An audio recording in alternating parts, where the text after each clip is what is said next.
السلام حبوباتي. اليوم كما راكم تشوفوا جيت نشارك معكم وصفه زلوف روسي. تبعوا معايا البنات الوصفه حتى في الاخر. جيبوا طنجره حطوا فيها الراس، غطوه بالماء، نغطوه كامل بالماء، نغطوا الطنجره نتاعنا ونخلوها وقت يغلي نصف ساعه.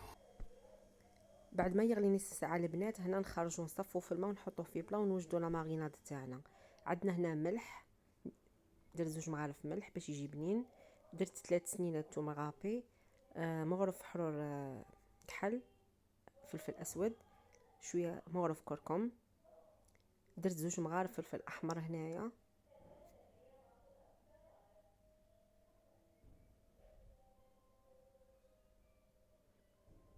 ونزيد لا موطارد والزبده، مغرف زيت، لا موطارد،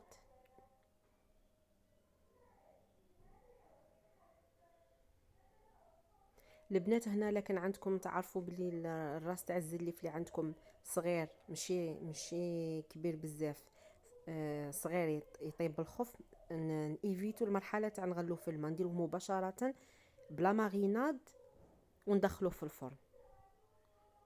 بصح كي كنت تعرفوا بلي شويه صعيب باش يطيب نغلوه في الماء وعاد نديروا له لا نخلوه نصفو نخلوه يبرد ونديروا له لا ماريناد.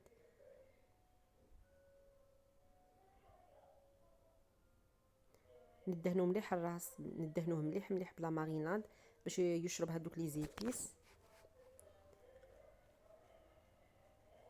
حبوباتي كيما راكم تبعوا فيا هنايا وجدت لا ماريناد، ومن بعد نجيب بابي الومنيوم ونزيد فوق نحط فوقه بابي كويسون باش نغلف الزليف تاعي، باش نغلفو الزليف. ندهنه مليح مليح مليح، نحط بابي كويسون فوق بابي الومنيوم، نحط فوقه الراس ومن بعد ندهنه مليح مليح بلا ماريناد.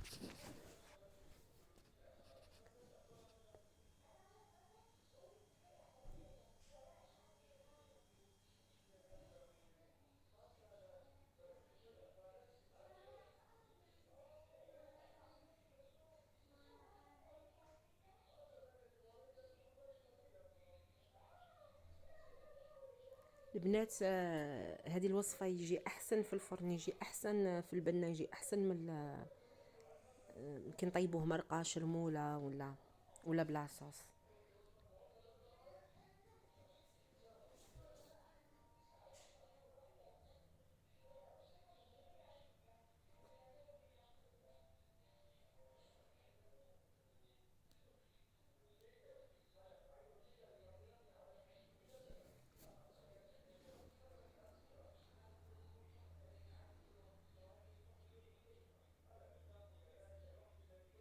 هنا البنات نغطيه مليح، نغلفه مليح بالبابي كويسون، نغلق عليه مليح مليح، ونزيد نغلق عليه بالبابي الومنيوم.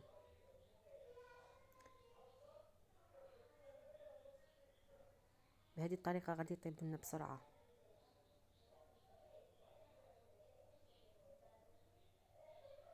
الان نجيبو كاس ماء البنات نحطوه في البلاط تاعنا وندخلوه في فرن ساخن.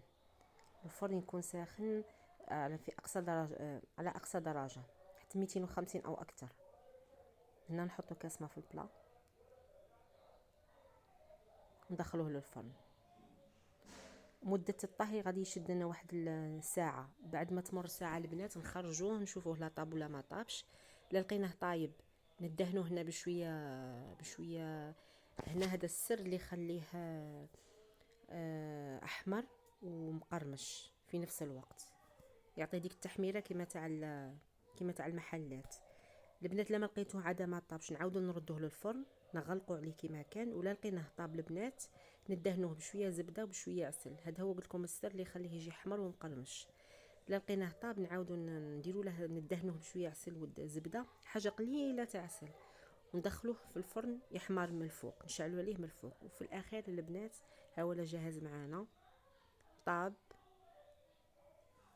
طاب طاب طري وكأنه طيبنا في لاكوكور. البنات جربوه البنات. وهنا رافقت بانها ابنتي ما تاكلش الزليف، رافقته بطاجين بطاطا محمر على طريقه تلمسانيه، محمر البطاطا الى عجبكم الطبق هذا البنات خلوا لي التعليقات ندير لكم الوصفه، خلوا لي التعليقات ندير لكم الوصفه على قناتي. البنات ننصحكم جربوه، والله لا ما شاء الله يجي احسن من طايف لا كوكوط. هنا كان سخون يغلي، هنا كنت نوري فيكم اسكو طاب ولا ما طابش. كان يغلي البنات، حرقني في يديا. شهيتكم في الجنة البنات، جربوه ننصحكم. ولا عجبتكم الوصفة البنات ما تنسيوش تشاركوا في قناتي وتخلوا لي اللايك البنات. وهنايا كنت حضرت محمر البطاطا على طريقة المسامية، بما انه ابنتي ما تاكلش الزليف فحضرت على